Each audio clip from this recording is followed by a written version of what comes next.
एक बार सभी लोग अपना जरा वीडियो ऑन करें। एक बार सभी लोग अपना वीडियो ऑन करें।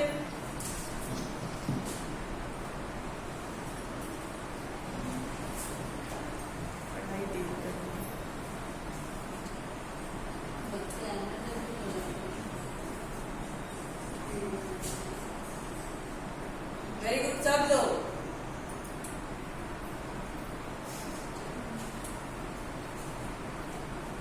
ये क्या सो के उठ के ऐसे पढ़ने बैठ गए हो?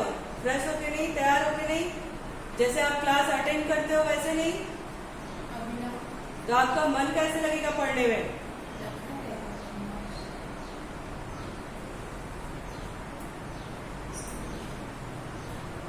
ठीक है, तो सुमित सिंह, सुमित आप बताइए कि भाषा किसे कहते हैं?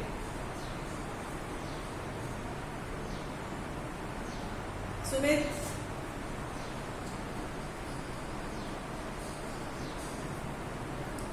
माइक अनम्यूट करिए, माइक अनम्यूट करिए।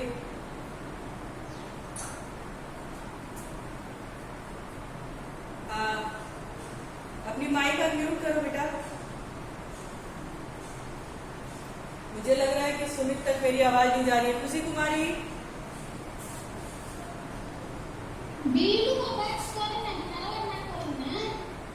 खुशी,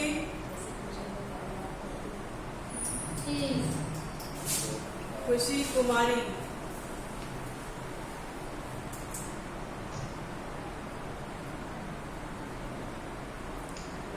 किसी को नहीं पता कि भाषा किसे कहते हैं?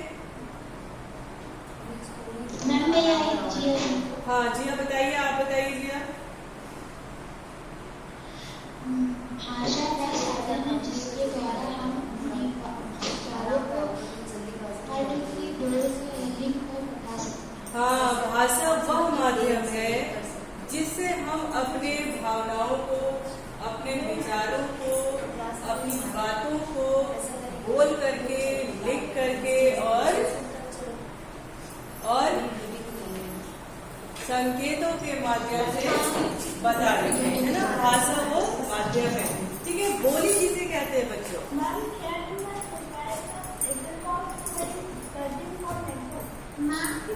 सीमित क्षेत्र में बोली जाने वाली भाषा को बोली कहते हैं। हाँ, जैसे आपके यहाँ प्रयागराज में कौन सी बोली बोली जाती है?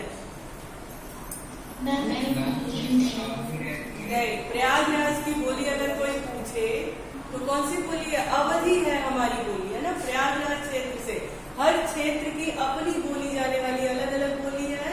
तो यहाँ पे पर्टिकुलर जो सबके लिए है वो अवधी है।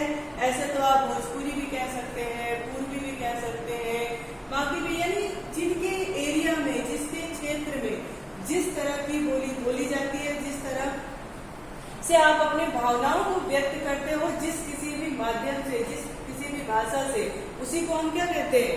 बोली कहते हैं। ठीक है, लिपि किसे कहते हैं?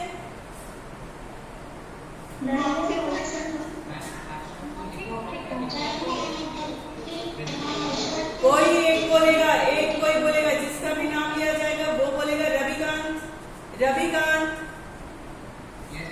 हाँ रविकांत, आप बताइए कि लिपि क्या है? लिखित भाषा को लिखने के लिए जिन ध्वनि चिन्हों का इस्तेमाल होता है उन्हें ध्वनि कहते हैं। बेटा लिखित भाषा, यहाँ पे लिखित भाषा की बात नहीं करोगे, आप कहोगे कि जब हमको देखिए एक बात होता है, लिपि जो है उसके पीछे एक कहानी है। कहानी क्या है कि बार बार नेटवर्क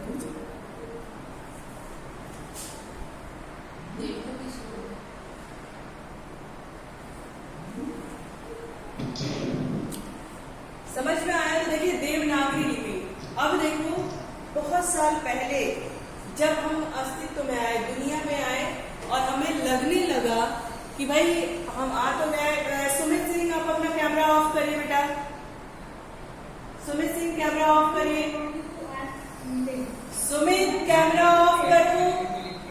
चिन्हों का इस्तेमाल हमें लिपि कहते हैं। हाँ, उन्हें लिपि कहते हैं, लेकिन ये लिपि की जरूरत हमें पड़ी कहाँ से, हम उसके बारे में थोड़ा सा बात करेंगे। ठीक है, तो देखो अब जैसे अस्तित्व में आया है ना, तो अब आ तो गए, मानव का रूप तो ले लिए, है ना, लेकिन अब जब मानव का रूप ले हुआ है तो मुख बधिर बन के तो नहीं बैठ सकते ना, तो हमारे पास मन में विचार उत्पन्न होने लगे। जब विचार उत्पन्न होने लगे तो हमने सोचा कि भाई हम अपने विचारों को शेयर करें, हो सकता है कि इसे, तो जब हमारे मन में अलग अलग अभी आवाज आ रही है,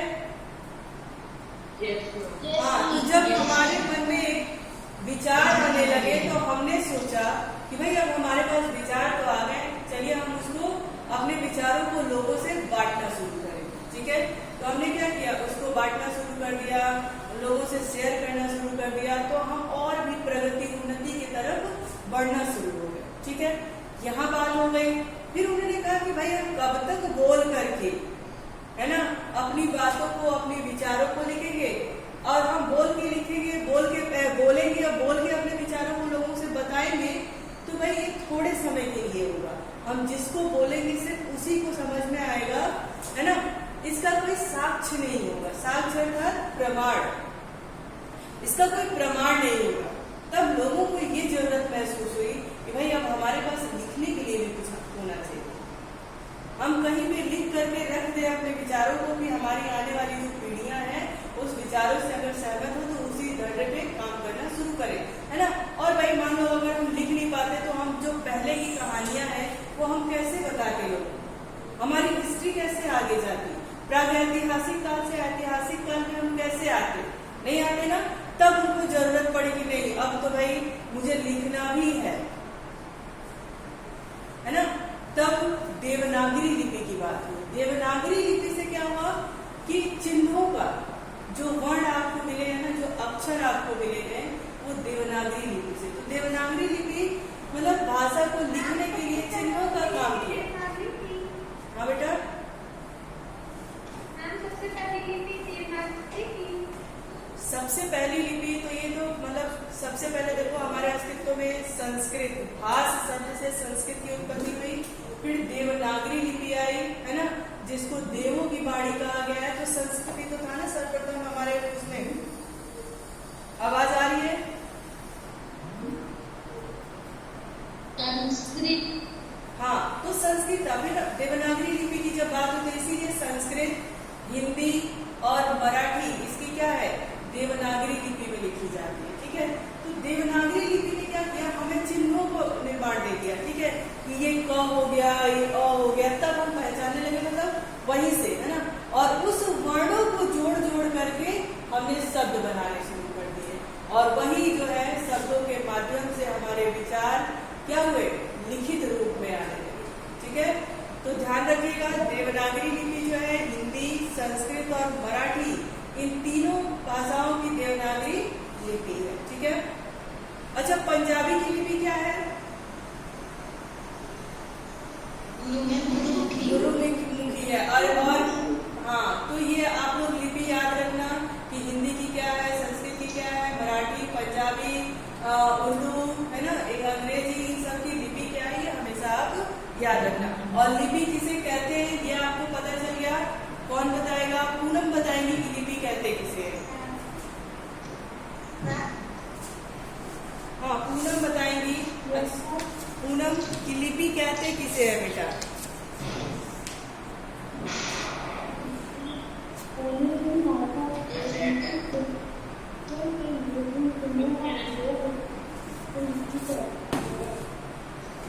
हाँ, ठीक है ना, यानी किसी भी भाषा को लिखने के लिए एक चिन्ह निर्धारित किए गए, उसी चिन्हों को हम क्या कहते हैं, लिपि कहते हैं। अब आइए, चलिए, ये तो हो गया आपका पूर्व ज्ञान, आपने क्या जाना था। ठीक है, अब देखो, अब परिभाषा के तौर पे जानेंगे, है ना।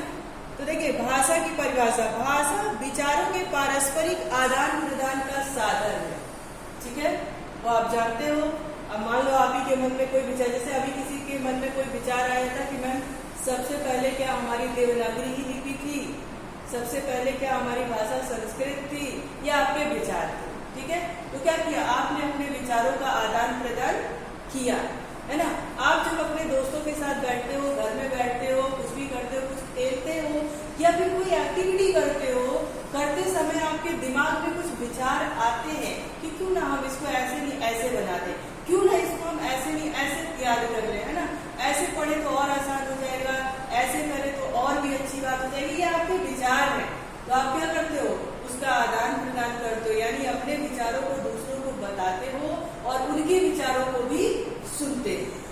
ये आदान प्रदान की प्रक्रिया हो गई। आई बात समझ में? आई बात समझ में? Yes ma'am. ठीक है ना।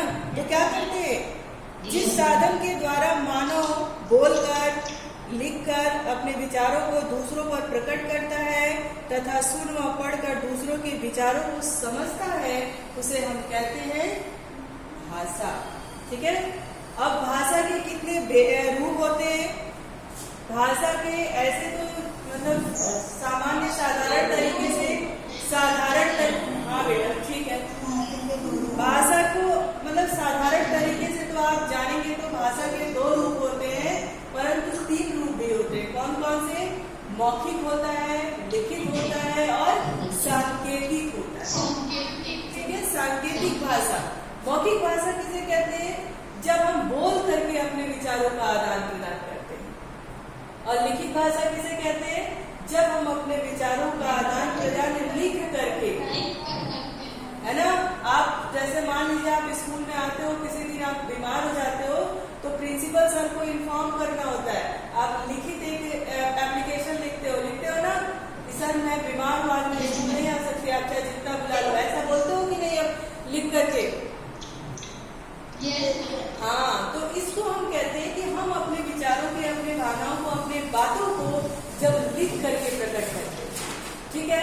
अब देखो सांकेतिक भाषा की बात हो गई, यानी कुछ बातें जब आप इशारे में कर लेते हो। जैसे हम लोग पढ़ा रहे होते हैं, आप क्लास में बैठे रहे होते हो और मान लो मैडम को परेशान करने का मन हो गया या फिर किसी दूसरे दोस्त की आप चुगली कर रहे हो, तो आप क्या करते हो? बगल वाले दोस्त से इशारे में बात कर लेते हो। करते हो कि नहीं? कभी आंखें घुमा करके, तो कभी उंगलियों से ऐसे इशारा करके बात कर लेते हो। उसी को हम कहते हैं सांकेतिक भाषा। आई बात समझ में? है ना। कहते हो ना, अरे ऐसे करके मतलब बोलने की जरूरत नहीं पड़ती आपको। आंखों के एक्सप्रेशन से, चेहरे के हाव भाव से या फिर उंगलियों से, हाथों से कोई इशारा करके जब इस तरह की बात करते हो, अपने विचारों का आदान प्रदान करते हो, वो हमारी सांकेतिक भाषा होती है, संकेतों के द्वारा, है ना। इसमें देखो ये तो सिर्फ समझने के लिए है ना। उसको उदाहरण के तौर पर भी समझाया जाएगा कि भाई कैसे। ठीक। अब देखो, अब हम बात करेंगे किसकी? लिपि की बात करेंगे। आपको लिपि हमने बताया कि मौखिक भाषा सार्थक ध्वनियों की सहायता से बोली जाती है। लिखित भाषा का आधार लिपि है। क्यों? क्योंकि लिपि से ही हमको चिन्ह मिले कि भाई इससे, इस चिन्ह से ये अक्षर बनता है, इस चिन्ह से ये मात्रा बनती है ना। तो वो लिपि ने क्या किया? चिन्हों का निर्माण किया, जिससे हमको लिखने में सहायता मिली। क्या आधार लिपि है? किसी भाषा को लिखने के लिए जो चिन्ह निश्चित किए जाते हैं। ठीक है। किसी भाषा को लिखने के लिए जो चिन्ह निश्चित किए जाते हैं, उनके स्वरूप को ही लिपि कहा जाता है। प्रायः प्रत्येक भाषा का पृथक ढंग से लिखी जाती है कि नहीं? अब बताओ, जैसे मान लो कि क लिखना है, तो भाई क आप संस्कृत में भी वैसे लिखते हो, हिंदी में भी वैसे लिखते हो और मराठी में भी वैसे लिखते हो, लेकिन गुजराती में क अलग तरीके से बनता है। इसीलिए यहाँ पे पृथक यानी अलग अलग भाषाओं की अलग अलग लिपि है। आई बात समझ में? आई बात समझ में? यहाँ तक नींद में भी कोई पूछेगा कि भाषा, बोली और लिपि क्या है, तो बता सकते हो? किसी प्रकार की कोई परेशानी तो नहीं होगी उसमें? ठीक, वेरी गुड। मुझे पता है कि आप लोग बहुत अच्छे से हर चीज समझते हो। ठीक है।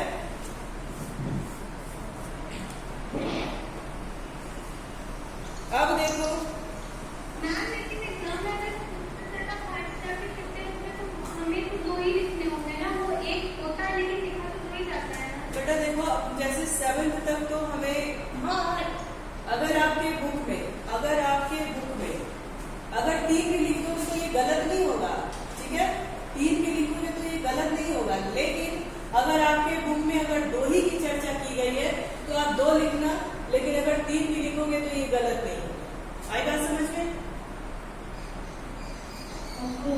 हाँ, अगर 3 भी लिखोगे तो ये गलत नहीं होगा, लेकिन अगर आपके बुक में सिर्फ 2 की चर्चा की गई है तो आप 2 लिखोगे। ठीक है। चलिए अब व्याकरण की बात करते हैं। व्याकरण किसे कहते हैं? मैं व्याकरण भाषा का शुद्ध रूप है। हाँ, व्याकरण वह माध्यम है, व्याकरण वह, सुनिए, व्याकरण वह माध्यम है जिसके द्वारा हम भाषा का शुद्ध रूप में बोलना, लिखना और पढ़ना सीखते हैं। अगर व्याकरण नहीं होता, अगर व्याकरण नहीं होता तो हम कभी भी किसी भी मात्रा का उपयोग करते, स्त्रीलिंग के साथ पुल्लिंग का व्यवहार करते, है ना। अब मान लो जैसे पूनम है तो पूनम के साथ हम क्या कहते हैं? पूनम पढ़ता है ना, और विनम्र पढ़ती है, ऐसा हो सकता था, ठीक है। लेकिन जब व्याकरण की बात जब करें तो व्याकरण हमें यही सिखाता है कि भाई पूनम पढ़ती है और विनम्र पढ़ता है ना। मात्रा कहाँ पे बड़ी की मात्रा लगेगी, कहाँ पे छोटी की मात्रा लगेगी, किस शब्द का उच्चारण हमें कहाँ करना है, किस शब्द का प्रयोग हमें कहाँ करना है, कैसे कारक चिन्हों को लाना है, कैसे लिंग के आधार पर, है ना, वचन के आधार पर कैसे इसको लिखना है, ये हमें कौन सिखाता है? व्याकरण सिखाता है।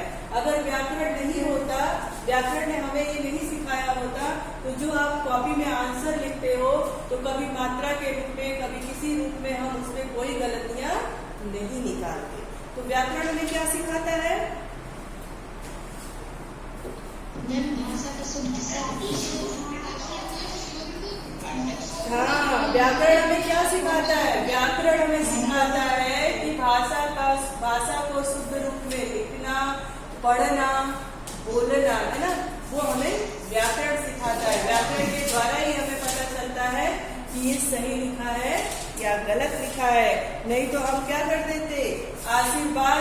आशीर्वाद पे ये बताइए, व के ऊपर र होता है या कैसे लिखा जाता है, या स के ऊपर र होता है?